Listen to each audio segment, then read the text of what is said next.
Have you ever wondered what is the secret to having a sustainable relationship over the long term?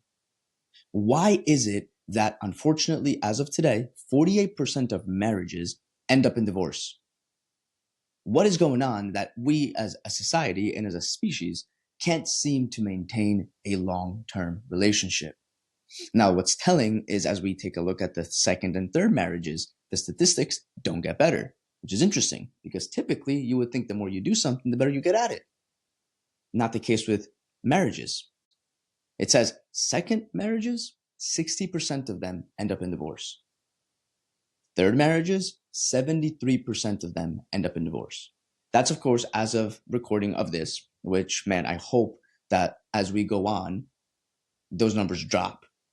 Because what is life without relationships? And as a man and a woman, what better thing to experience than to have this covenant love with one another and unconditional connection regardless of.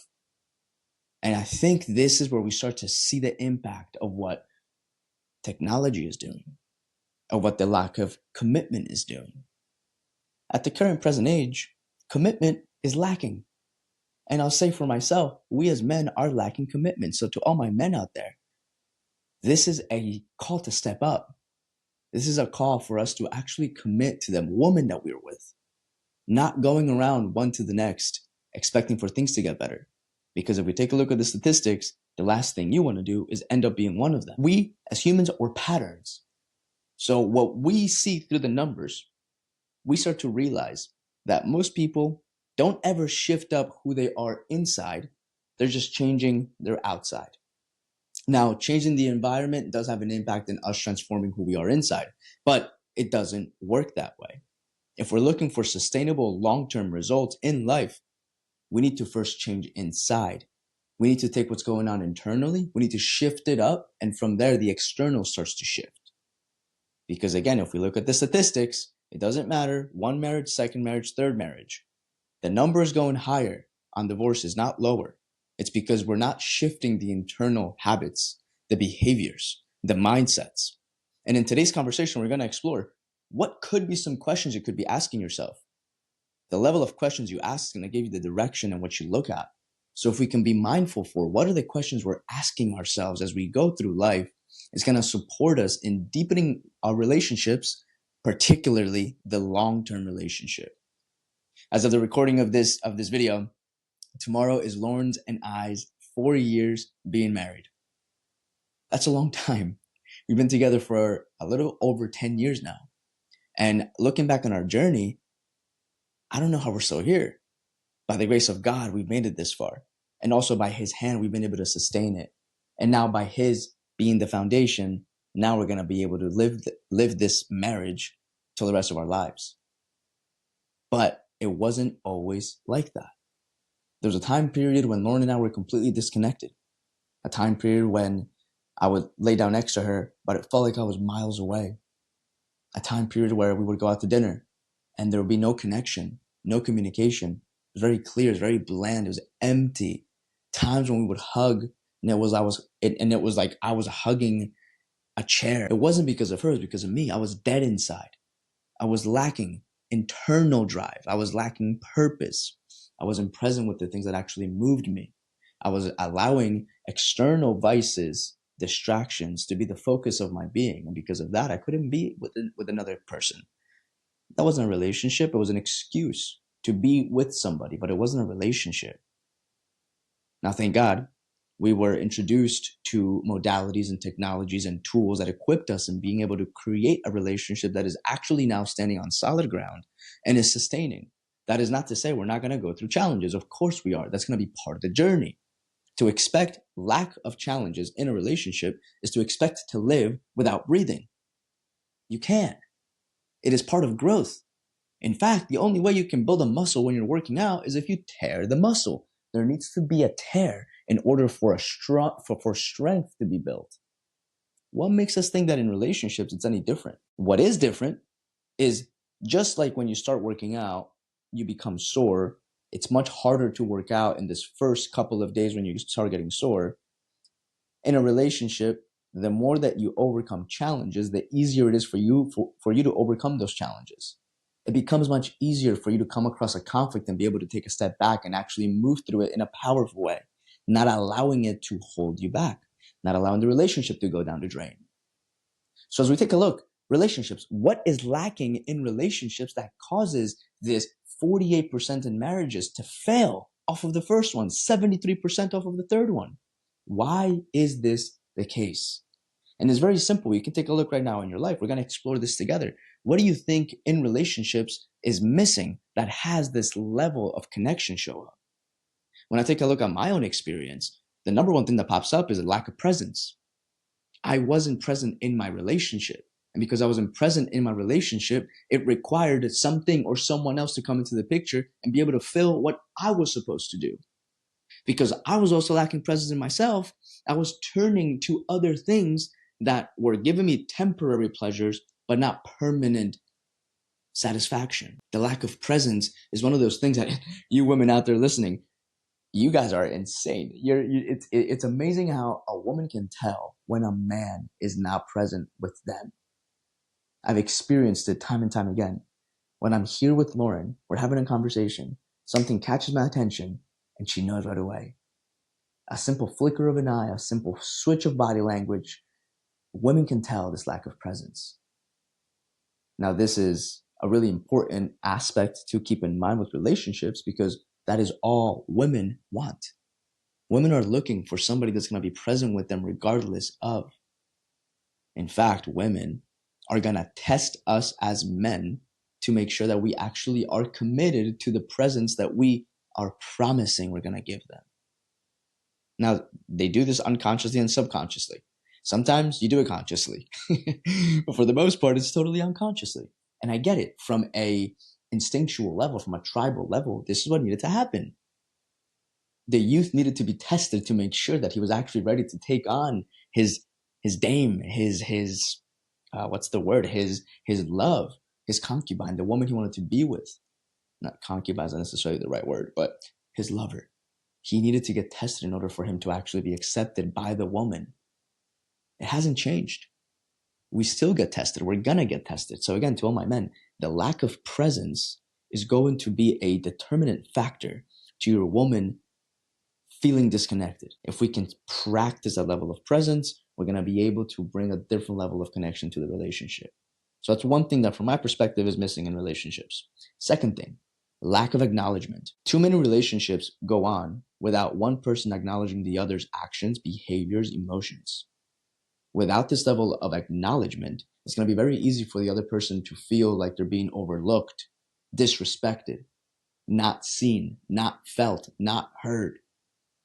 If we are not acknowledging what our partner is going through, it's going to start to create a chasm.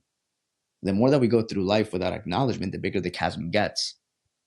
So it's really important that we get present to. And again, this is why presence is so important.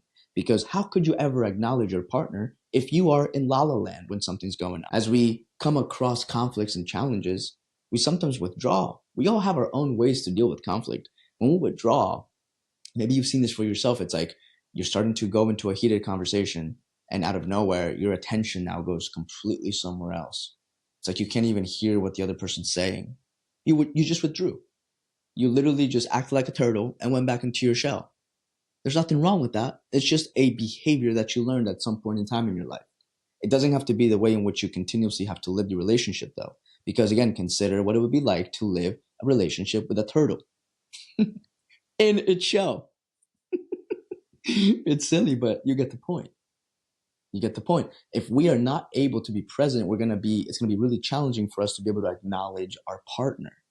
And if we are not acknowledging our partner, it's going to create, again, this chasm of disconnection. We're not going to fully understand what the other person is going through, what they're feeling, what they're experiencing, what they're thinking. We're not going to be willing and open to ask them questions to get into their world. And because of all of this, disconnection will over time erode any relationship, doesn't matter how close you are. If there is no acknowledgement, you're going to erode connection. So get present, bring a level of presence to acknowledge. Because otherwise we step into the third thing that I think in relationships really get in the way. And it's disrespect. This is where we as humans, we're very quick to act on our emotions, not recognizing that some of the things that we say are actually very hurtful. And words have power. Life and death comes from the tongue. Be quick to listen, be slow to anger. We are told these wisdoms all throughout Scripture for a reason. Because if we are not quick to listen and slow to speak and even slower to anger, guess what? We're going to say some things that 5, 10, 15 years down the road, you'll look back on and say, whoa, why did I say that? Remember, there was a relationship that I went through. It was actually the first girlfriend I ever had. Incredible relationship until it wasn't. And I didn't realize this. It was the first relationship I was ever in. And some of the things we said to each other were super hurtful. There were things that a mature man and woman don't say to each other. But in our immaturity, we would say them. We would say them, not thinking that it'll have an impact. But of course it has an impact. The way in which you communicate with your partner is going to create the life in which you live with them. I'm sure you've seen videos of this on social media or somewhere else where it's a side-by-side video of a person walking into the house on their phone versus that same person walking in and saying hi to their spouse. And the impact that has time and time again. Maybe you can start to question for yourself and start to get curious. How do I enter the room when I'm with my partner? Lauren and I have this silly habit to practice that we're developing. It doesn't happen every time, but we're working on it. And it's every time we walk into the house to see each other for the first time, we act as if we haven't seen each other in months. Now, why are we doing that? We're practicing the muscle of generating ourselves. We are being intentional in how we show up with our partner. Yes, sometimes we don't want to do it. In fact, sometimes I don't do it. But that's where I can now get into a place of responsibility because it has an impact. Maybe you've seen somebody, a couple at a restaurant. Maybe you've been the couple at the restaurant who's on their phones the whole time. You can tell there's something that's not right there. This, for me, in a way, is a sense of disrespect. We're sharing a space with each other, yet we're not going to be present with each other. How could we ever possibly have a relationship that's going to last all of the inevitable challenges that relationships bring? We must bring respect. You have an opinion. I have an opinion. Your partner has an opinion. You have your opinion. Do they have to always agree? No. What you want to get into the habit of, though, for big, important aspects and values of life, you want to be able to bring an agreement into the picture. A very simple example of this is having children.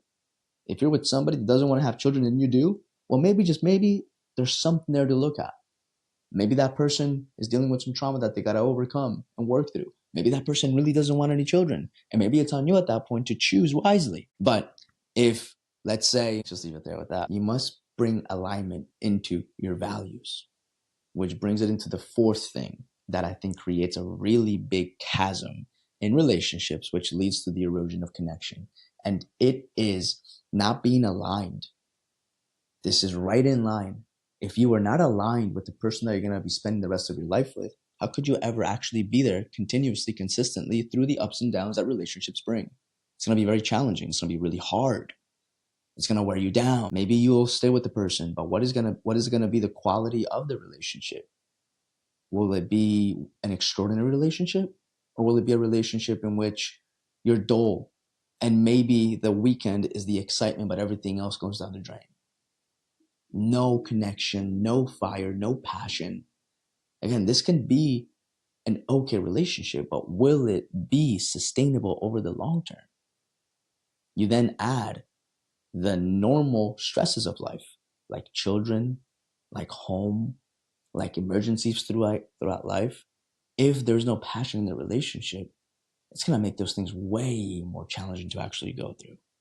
And this all comes in alignment with alignment. So how do you bring alignment into your relationship? It's three simple things, and we're not going to go too deep into it because that's a whole different conversation. Three things: your mission, your vision, and your values. You got to bring these three things into alignment. You got to communicate on them. You need to be on the same page. Otherwise, it's going to be very challenging for you both to have a really sustainable, long-term, thriving, extraordinary relationship. when you bring your mission, your vision, and your values into the same alignment, you're now going to be able to get through challenges in a much easier way. It's going to be much more natural for you to come across a challenge and to be able to work together to get over the challenge. Compared to not having the proper values aligned, then you're looking at the situation from two different points of view, and now you have division, dual vision, division, 2 points of vision. Imagine if you were looking at each other. Imagine if your two eyes weren't directed in the same direction. There's an interesting way in which we humans have been created. Our eyes are meant to look at the same direction. The moment that they're not, there's something wrong with the brain. There's something to look into at a biological level. So we are meant to be looking at the same direction, not to be looking in diverted ways, because a double-minded man perishes. We're supposed to have a vision connected, looking at the same thing as much as possible through the same lenses as much as possible, so we can create, again, a sustainable relationship. Without this alignment, we have division. 2 points of vision looking at the same thing, completely out of alignment, you're going to come across challenges.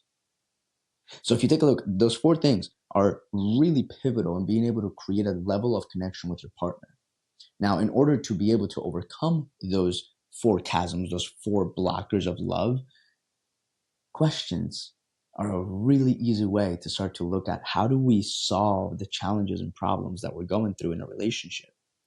These questions are in alignment with, right now, how do we create a vision for our relationship?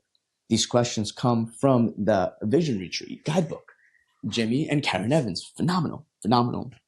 It's a practice that they talk about on an annual basis. They do a vision retreat in their marriage. What are they doing there? They're bringing alignment into the picture. And these questions I'm about to share with you are questions that start to open up a level of intentionality with your partner, so that, again, you can bring a different level, a different perspective to the relationship, and you can ensure that there's going to be sustainability, passion, desire, attraction in the relationship. So let's take a look at them. Very simple. What are the things that I need to work on? If we're going to improve the quality of relationship, the first thing we need to do is look at ourselves. You ever been in a relationship where the other person's trying to change you, tell you what to do differently, tell you their way is better than yours? Those things don't work. It only creates disconnection. So instead of pointing the finger, take a look for yourself. What are the things that I need to work on, specifically in the relationship? What are the things that for you will be better? What are the things that you can commit to that will create a better quality of life from yourself? So I'll give you an example. I'm just going to get real with you.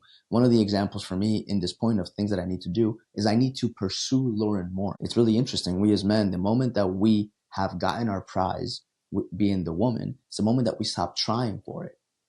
It's almost like we confuse the adventure of life together for being the adventure of getting the woman. And this is where so many couples end, because the man gets comfortable. That's actually a bonus disconnection factor, familiarity. The moment we get familiar with something, it becomes normal. We take it for granted. So as the man, if you are not pursuing your woman, there's going to be a gap that gets created. That's something that for me, I've learned over time. I recognize now there was a time period in my life where I stopped pursuing Lauren, where I stopped seeing her in a level of dating. Remember when you first met your partner, your spouse, how excited you were to go on a date with them? That doesn't have to end. However, it does require a sense of intentionality. It will require a sense of you being able to generate something that maybe right now you've forgotten how to generate. Those creative juices are no longer as active. Why is that? So look for yourself. That's just one point. I had like 6 of them. What are things that you right now know you need to work on in the relationship? The more you can give yourself that level of clarity, the higher the level of urgency to be able to make the relationship whatever you want it to be. Number 2, what are things that our relationship needs? Like these are things that now is a combined effort. Now it's things that we're going to both do together. An example with this with Lauren is very simply this: have as many dinners as possible together without the TV on. Such a simple thing. But I see it too often in relationships, with my own included, where dinner was watching something. And again, that's going to take away that intimacy. Every now and then it's cool, but if you do that over and over and over again, there's no connection there. So what are the things in your relationship right now that you think, if were to be brought into the picture, could create that level of intimacy back up? Number 3, what are the conflicts you need to discuss or resolve?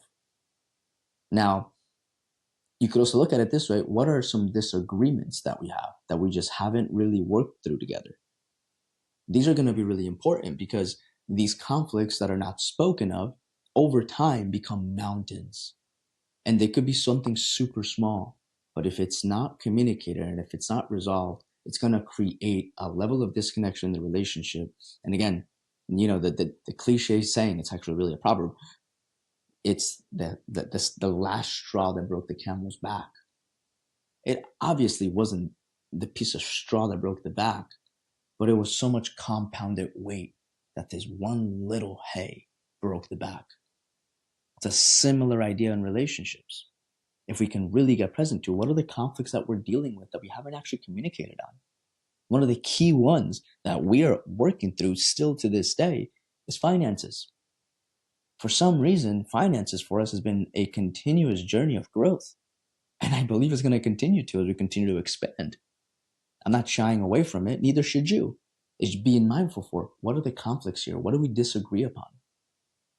And to speak about them, to come to a communication about them, not to lift up the carpet, put it underneath and hoping that no one ever picks it up. Because look, I promise you, someone will. You'll hear a song, somebody will say something, you'll see a movie, you'll read a book, and you'll press that button. You just lifted up the carpet and man, it stinks down there. So don't let it stink. Be in communication. Don't shove it under. The more that you can be open about what you're dealing with, specifically with conflicts, the better you're going to be able to create a level of connection with your spouse. And if we're looking to create a sustainable, extraordinary relationship, do not shy away from the conflict. Because typically what we are trying to prevent is normally what ends up happening. I'm sure you've been in a situation before where you don't have a conversation with somebody because you don't want to create conflict. Because you don't have that conversation with that person, you end up having the conflict. I remember for me, an example of this is I was living with a very close friend of mine. It was 3 of us. And there was a time period where I recognized that this individual's lifestyle was very different than my own. And there's nothing wrong with it. It's just the way in which they grew up. The dishes, and it's not Lauren, the dishes were left in the sink multiple days over. The ways in which they kept the bathroom, it was just very different. Again, not worse than mine, just different. In my experience, instead of me speaking with him, bringing it up to him, communicating with him, I let it go, thinking that he would just on his own accord, shift. 2.5 years go by though, and it doesn't shift. And now we're like this with each other. If only I would have had a conversation with him from the very beginning, maybe it would have created a new level of communication. And also maybe we could have seen different perspectives of each other, which could have allowed that conflict to now alleviate. So don't run away from the conflict. Move into it. Face it head on. The more that you do, the better you'll get at it. The more mature your emotions will get, which will further give you the opportunity to get deeper into conversations, which allow you to deepen your intimacy with your partner. Don't shy away. 4, what are the topics we need to discuss? Now, this, again, bringing in the level of intentionality. As I was going over this area of what topics do we need to discuss, I was like, Laura and I talk about everything. I don't think there's going to be anything over here. But as I started to really sit with it, I started to explore, you know what? I haven't really thought about when we have children, how are we going to actually raise them? Like, I fast forward, we have a 5-year-old running around. How are we going to take care of this baby boy or girl? We go out to a restaurant. What are we going to do with that? With him, are we going to give him an iPad? Are we going to give him technology for him to be connected to this thing? Like, what are we going to do? These are points of discussion that are not going to come around until you're there. But here's the thing. The more that you can prepare before you're there, the more there you'll be satisfied. So give yourself that gift to actually be open about what to discuss. And again, this is an open conversation. This isn't to make anybody wrong. If you've noticed so far, none of this is telling what the other person should or shouldn't do. All we're doing is we're looking at ourselves, number one, which is the first question, things I know I need to change. And then from there, a communal. What can we do together? So we're not looking to make the other person wrong. The points of discussion are just things, I guess you could speak about conflicts and things that maybe they're doing that could be creating a conflict between you two. But again, we're not looking to create this level of, we're not poking at people, your partner. The points to discuss, these topics to discuss, are going to open up a new level of conversation of things that maybe right now you haven't spoken of. These are where many relationships, and again, the statistics show 48% end because maybe there's topics that haven't been communicated with until it's too late. I personally know somebody who got married, and it wasn't until maybe 3 months, 4 months into the road, they recognized that they're actually very different people. Now, for them, God bless them, they took on what they needed to take on in order to actually bring a level of connection, and they did, and they're still together, and they're happy. So if you find yourself in a relationship, or maybe you haven't had these conversations, it doesn't mean that it's over. No, it just means you're bringing a new level of intentionality. You're shining a light into a dark spot. That's okay. And you've been smelling something gross, but you didn't know what it was. Well, in that dark spot, there's been there's something rotting. Okay, let's go take a look at that. Let's clean it up. This isn't about getting away from your relationship. No, by no means. This is, in fact, looking at the areas of our relationship where we can actually look and be honest and authentic and real so we can get rid of what isn't working. And finally, what are some of the reasons why you love them? Like, be clear about, why do you love this human being? When we go back into the familiarity aspect, sometimes we just don't even share with each other what we love about each other. And we expect the other person to know. But man, we can't read minds. We don't want to read minds. Imagine if you could read your partner's mind. You probably learned a lot about them. So it's for us, we need to really be responsible for it. Are we opening up to our partner? Are we sharing with them what it is that we love about them? This level of communication will give you an opportunity in which you'll be able to create a new level of intimacy with them. And these questions, this is what most couples don't do until it's too late. And I'll speak from personal experience. We didn't take this on until it was too late. It took a breakup in order for us to look into what's going on here in our relationship. Obviously, something isn't working. It's about 6 years, 7 years ago now, about that time. So don't wait until it's too late. For some reason, we as humans, we like to wait until we hit rock bottom before we take an action on. Hey, maybe you need to get to that rock bottom to get some lesson and some insight out of it. Maybe it'll give you some wisdom from the experience, but you don't have to get there. You can take actions on today to prevent from getting there. Just to recap, the 5 questions you can ask yourself on an ongoing basis so you can redirect the focus of your relationship to make sure that it's sustainable over the long term. Number 1, what are the things that you need to work on? Like you as an I, like what are the things that I need to work on in the relationship? Responsibility and ownership, most importantly. 2, what are the things in the relationship that it needs?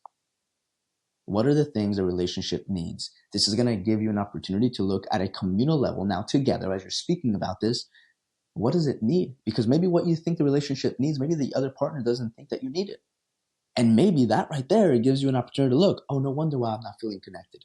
Because our values at that point start to get shown. We start to see that we may not be completely aligned. Again, nothing wrong. We are starting to uncover things that may have been covered up until now. 3, what are some conflicts that need to be resolved?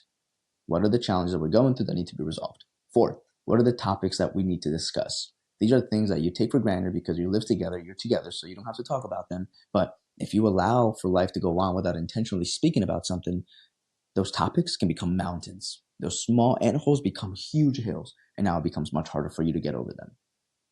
And finally, what are the reasons for you loving them? Be specific and intentional. Be explicit about this. Don't expect the other person to just somehow read your mind about what it is that you love about them. No, we are filling each other's cups. That's what a relationship does. We are here to love one another, to be in support of one another. And in that, we create a sustainable relationship. Yes, in times that support and that love will show up like you saying something to your partner that they may not necessarily want to hear, but they'll need to hear. The amount of times Lauren has supported me by saying things to me that I don't necessarily want to hear, but I need to hear, are many. An example is actually when I used to record videos, I used to confuse being loud as in being able to generate a high level of presence in the conversation. So I used to be really loud. She used to come into the room, hey, you're being really loud again. Why are you screaming at the phone? Used to get me so annoyed. She used to ask me that, why are you screaming at the phone? From my perspective, I thought I was, bringing presence into the conversation. But no, she helped me to realize I don't have to be loud in volume. It's very different. She told me something that I needed to hear, not that I wanted to hear.